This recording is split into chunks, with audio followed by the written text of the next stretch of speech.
An inspiring story of survival and hope through Northern Ireland's care system. That's the dedication in this book, Is Abel, which is the subject of today's novel ideas. The book paints a broad canvas of trauma, abuse, separation, rejection, insecurity and grief. Yet it also celebrates determination, resilience and the will to thrive. The author is Isabel Kelly, and she joins me in studio. Isabel, you're very welcome to NVTV and to Novel Ideas. Thank you. Is Abel is a book that could easily become required reading for everyone involved in social work, all the way from first year students to senior managers. What prompted you to write it? Oh, I've always wanted to write this book, probably from in my late 20s. I just thought I had a really interesting story. My story is unique, it's captivating, and it's so different from a lot of people. I was brought up in care without parents, and not everybody has that story. Let's go back to the beginning, Isabel. You were separated from your biological family at the age of 4 months, and you arrived at a baby care facility. What was the impact of that early separation on your life then and now? I mean, obviously, so I was obviously separated from my mother. My mother abandoned me at 4 months old, and my father handed me to the state. And then it was actually 18 months later, after I was in care, I obviously discovered that I had a brother and sister. That impact has been huge throughout my life, because obviously I didn't have that bonding with biological parents, nor did I have it with my biological siblings. Now, some horrendous things happened to you while you were in care, but in those early years you also had a couple of positive relationships with staff at the facility, as well as the really awful times you had. But let's talk about one positive one first, and that was the care worker who brought you home at the weekends. And she also reunited you with your brother and sister. Yep, very much so. She had only been working in the baby's home for a couple of weeks, and very young herself, only 18, and was told to bring a baby home, and that baby was me. And then when I was celebrating my second birthday, they realised that actually one of the staff members had said to her that I had a brother and sister, and that's when we were reunited for the first time, actually, since we all went into care. Do you have any recollection of that, or was it too early? No, definitely not. No recollection. I've just been told that story. But you have subsequently developed a relationship with your birth brother and sister? Yes, absolutely. So we were there then all put together into the children's home, which was next door, which was Nazareth Lodge, when I was 3. So yeah, no, absolutely. So then we were reunited, but that was only short-lived, because what happened was then when we moved to a different group within that children's home, we were then separated again, because they put the boys into the boys' quarters and the girls in the girls' quarters. And what impact did that have? Big time. I mean, obviously, I was estranged from my own brother, who I couldn't see. And, you know, those kind of relationships were very fraught, even throughout my own teenage life and my adult life. We still remain friends, or brothers and sisters, sorry, should I say. But we still never had the basis of a relationship. But I make sure that I keep in touch with them and you know, and whatever. But it is strained at times, like, because obviously we didn't have that early bonding. You didn't have that day and daily contact that folk who are not in care have with their siblings. Absolutely, you know, so, and it's very, very hard to forge a relationship, because we didn't actually really come together until I was 3, you know, so, you know, they talk about early bonding, a crucial stage of your life, which I do, which is very, very important. And the child psychologist will tell us that all the early learning occurs by the age of 7. So the things that happen to us from birth upwards are key to our future development. Very much so. Okay, so you had another positive relationship with the Mother Superior, and she was okay, very forthright, very positive, but your relationship with her continued beyond the time that you actually spent with her. Say a bit about that Mother Superior. So she was my surrogate mother. You've got to remember, actually, I was estranged from my own mother from I was 4 months old, so she became my mother, and everything was drawing me back to her. So obviously when I left, so when I eventually left the children's home at 7, I was actually relieved to be leaving, but there was an attachment with her, and I just kept going back and going back. And even more recently, probably in the last 4 years, I went to see her. She's obviously in her 90s, you know, so isn't it like the surrogate mother, where the mother that was to be, although she had her strict rules and her regimes and everything, she still drew me back. and it was something that I really adored and loved. Now, she was quite strict though. Have you forgiven her for that? Absolutely, of course I have.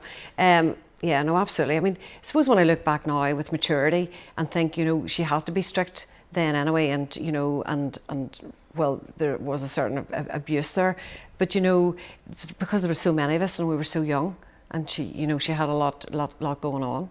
And as you were saying, you've been back to see her since several times. She's now in her 90s. What was it like going back to see this woman in her 90s who had been so instrumental in your very early years? I mean, you know, obviously she had become a lot more older and frail as well, so that was quite a shock. But I think it was her sharp mind that really enthralled me, to be honest. And she actually wanted to go back to the children's home, where it's now replaced with a care home. Okay, so, and it was her sharp mind and getting all her storytelling and even going back to me when I first came into care, you know, what I wore, you know, she was so descriptive, it was unbelievable, and how well behaved I was as a child. It was so lovely to hear that, because no one had ever told me that before. Isn't it lovely that you had such an impact on a woman who dealt with many babies and children very much so, through her career? Yeah.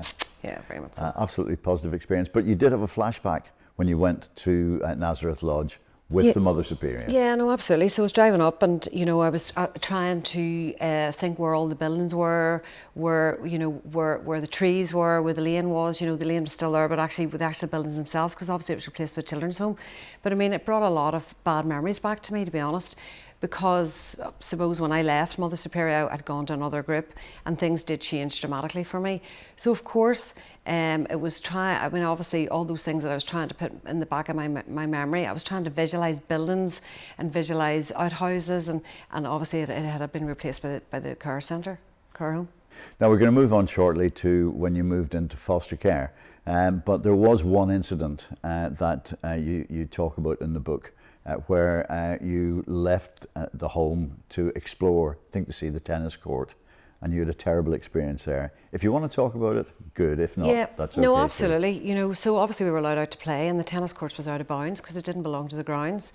But look, I decided I was going to go to the tennis courts and break the rules. But unfortunately, you know, I didn't know at that time, when I'd sitting, I suppose, on a bench looking to envisage playing tennis, this gentleman came along and had introduced me to a needle, and look, within minutes he actually started to sexually abuse me.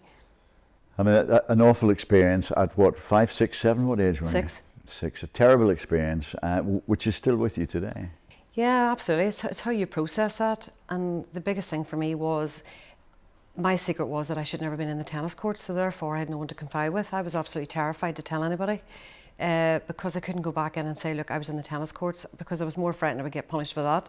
But actually I was being sexually abused. A horrible, horrible experience, and as you say, in the aftermath, no one to comfort you, because that wasn't the way life was. No, it was very hard and regime, to be honest with you, and trying to build someone's trust it was very, very difficult, because you just didn't know what would be the repercussions. You know, if you misbehaved, obviously you got beat, or you got abused, or physically abused, you know, so. And of course, at that stage in your life and subsequently, you missed both your parents, particularly your mother. You got a chance to meet them both. How did that go? Let's talk about meeting your mother first. Oh, well, obviously I craved my mother. I wanted a mother from I was very young, and asked for her and wanted to live with her. So when I went to see her when I was 10, was really hard, because by that stage she had a mental health problem. And so when I seen her in the car the first time, she came to my foster home, I was busting to see her, but when I went out to the car, she didn't give me any reaction whatsoever. The woman was just so engulfed in her own mental health. So for building up such a picture and looking forward to seeing my mother was the most disappointing day of my life. What sort of preparation did you get for meeting your mother in terms of her mental health? Looking back, I don't think I got any, to be honest with you, and that's probably probably the biggest shock of my life. Okay, because I didn't actually realise that my mother was had so badly deteriorated with her own mental health. Okay. And the terrible thing in terms of the fact, your excitement, your childish excitement, the build-up you gave yourself about meeting your mother, and then not being prepared for the almost rejection again that you got? Oh, very much so. And, you know, you think to yourself, my mum will get better. Okay, she had mental health, she'll be fine. Give her a couple of months and she'll be fine. And obviously then I was told through time that she was fine. But, you know, I'd gone back to her, probably seeing her 2-3 times after that. But to me, she deteriorated worse, and and it was really, really difficult to even have a conversation with her. And there was that awful time that you went to see her as an adult, and you realised when you got there that they'd actually brought you to meet the wrong person. Yeah, so that was advantage. So when I went to find her again, just literally before my 40th birthday, I had obviously done all my research. They had found my mother, but actually it turned out the woman that I was going to meet was actually my another family member, which is my sister-in-law. Which is just amazing, but for you at that stage, appalling. Absolutely, it was tragic because I was looking forward to it and so excited. Obviously, there was minimal contact for the 10 years previous to that, so really, really looking forward to it 40. But actually, it wasn't my mother. They got the wrong person. Terrible shock, terrible sadness Yeah. at that happening. And then there was the awful way that you learned of your mother's passing. So sadly, anyway, my mother had passed 18 months previous to that. No one had told us, and that was absolutely devastating because nothing could have prepared me for that. Nothing. No one had told you? Nobody told me. I never would think about looking up a file to see if my mother had any other siblings or any other children, sorry, should I say. But the fact that you'd been in care, that you'd been in foster care, the records were there if they'd taken the time and the trouble. Yeah, no, that was the problem. Nobody took the time. And that was the biggest problem. Nobody looked at her file, even though she'd been in and out of mental health institution for 40 years. That's an awful part of your story, Isabel. I'm sorry to hear that. I know, thank you very much. Your journey with your father wasn't a whole lot better either, though, in terms of when you finally got to meet him. Absolutely horrific. I mean, obviously, really craved to see him throughout my teens, and I tried to make contact with him eventually when I was 18. And then it took me another 8 years to eventually find him. I'd been so disappointed, so many doors closed purely because I couldn't find him. I knew people kept telling me where he was, where he hung out, and he lived in the city. But that was just really, really difficult. I could never find him. And then eventually I found him when I was 25.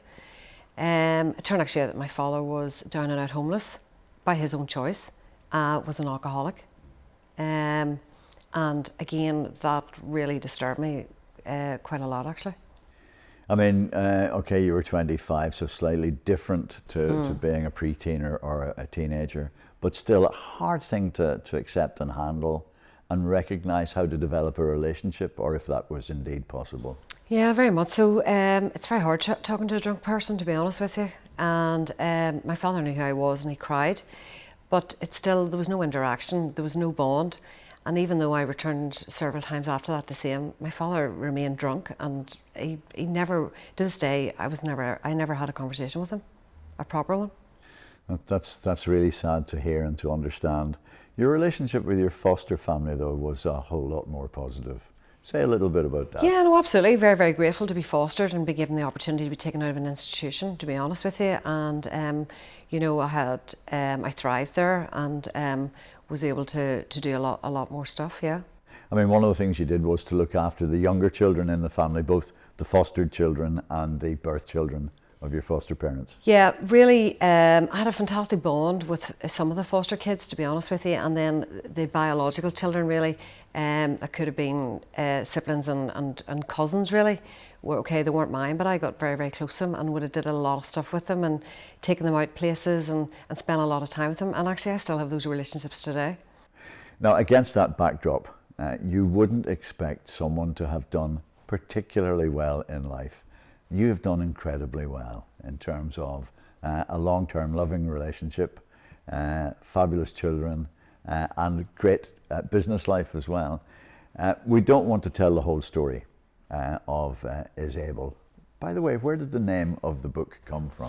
Well, it was actually a friend of mine who brought it to my attention that if my name was broken, that it was Isabel, and I just thought it was so appropriate for who I was and who I am. Because you've definitely demonstrated that in the times that have come afterwards. Thank you. I mean, through your foster family, you also met Roy. Yeah. who was very important, was and is very important in your life. Say a bit about that. I mean, Roy came into my life very, very young. He was a neighbour actually initially, and then obviously we became friends, and then obviously we became boyfriend, girlfriend. So he's very instrumental in my life from, we started going out together when I was 16, okay, and he was great influence, and he had a lot of positivity, and he gave me a lot of security, okay. At times I did ruin it though, I'll be honest with you, okay, because I didn't know how to manage a relationship. And I did hit the destructive button, and you know, we would have been off and on and off and on. But eventually we turned it around, and then we got married, and I have to say he's given me the stability that I've really, really needed. The self-destruct button is very normal in situations where people have had a difficult, abused childhood, and the fact that you've managed to get through that phase, that reaction, is absolutely fabulous. How did you manage that? Well, that was over time, to be honest with you, okay. That was, so that was bouts of counselling. Eventually, when I was in my early 20s, I realised that it was actually probably trauma that I was dealing with. You know, separation from my mother, being in a children's home, growing up without parents. And so eventually I started my journey of counselling when I was 23, and then I started to do work on myself, self-care, and started to surround myself with positive people, and started to look at life much, much better, and had a really better outlook, and I think it really did pay off. I mean, one of the hardest things in life is to turn around the feeling that you're not worth into I am worth, I am worthy, I am a good person. How did you manage that? Well, that was my affirmations, to be honest with you. I told myself that I was brilliant and I was great and I was fantastic, okay, because nobody else was going to, and nobody else did. So, and that's, I think the affirmations for me really did turn it around, you know, and I actually instill that now in my own kids. And I'm so glad I done, to be honest with you, because it really did work for me and give me the confidence to be who I am today. We're not going to tell the whole story. It's not fair. We want people to read the book. Could you pick, though, a key memory from your life as a successful charity fundraiser, as a business advisor, as a baker, as a mother, as a wife? Just pick one. I do them all, don't I? So look, I set up my own grant writing business about 18 years ago. It was an idea my husband had, and do you know, listen, it's the best thing I've ever done. Okay, yes, it gives me an income, but it has opened my doors to so many things, and I have really changed lives for the better for people. You know, getting people money to do stuff and to improve people's lives has been really amazing. And for me, that's just breathtaking. When we started talking, you said that you'd always wanted to write the book Is Abel, and that one of the ways that happened for you was getting involved with shadow script ghostwriters. Yeah. Say a bit about that. Shadow script ghostwriters have been amazing, absolutely, from the day and hour that I met them. You know, they've been there as a mentor and obviously to help me to write the book, and have actually helped me to be able to become a writer. At the very, very early stages, there was maybe 3 or 4 subjects in one chapter. I did have a right wee giggle about that because I was all over the place. But they taught me how to write and how to structure things. But the one thing that I really love about them is that they actually empowered me to be who I was. They knew what I was capable of, and I was able to do what I wanted to do in relation to the book. I had full control of the book, and that's what I loved from day one. Well, having full control of the things you create is very, very important to creative people, so I'm delighted you got that opportunity and experience. Is Abel launched just a few days ago. How was the launch? The launch was amazing, absolutely amazing. There's so many people. It was just heart-wrenching, honestly. When I've been signing the books just before the launch, and then when I got up to do my speech, I just could not believe the crowds. I was just overwhelmed, I really was. And I'm so grateful and thankful. The cover of Is Abel is a fabulous cover. Where did the idea come from? How did you get that picture? Okay, so when I was a teenager, I did what's called a life story book. And a life story book is where you compile all information about yourself, why you're in care, and all information about your family tree and so forth, and photographs. And in the archive of all the photographs, there was a photograph of me, and that was me. So that photograph was actually taken in my foster grandmother's house, actually when I was 3, okay? And it was in my life story book. And when I decided to write my book many, many years ago, I said that is going to be the cover of my book. And tell us about the dog. So that's Lassie the dog, actually. And so at the weekends I would have went out to the worker's house, and that was her mother that lived in that house, okay? And she had a dog called Lassie, and Lassie and I became really friends at the weekends. And that's where that photograph came from, and I just absolutely love it. Isn't that amazing? And the last and final question, you're going to hate me for this, is have you started work on the next book yet? Don't think so. I think I need to take a break, to be honest with you. No, not at this stage.